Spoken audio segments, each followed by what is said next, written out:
Hi, I'm John Paul with MOTO Tech here in Mobile, Alabama. Today we're going to talk about the Alpha MOTO L-shaped adapter rear stand. But first, we're going to show you how to assemble this. I've already done half of it for you. This is how you do the other half.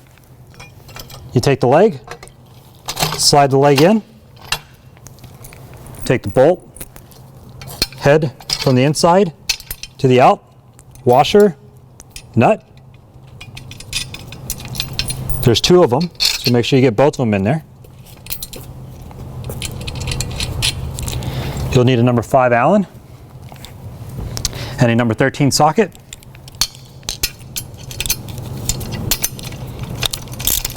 Tighten these down till they're snug. Next, we'll take the adjustable paddle. We'll slide it from the inside out. You'll take the cotter pin, push the cotter pin in, and that's all to it. Now let me show you how to put it on the bike.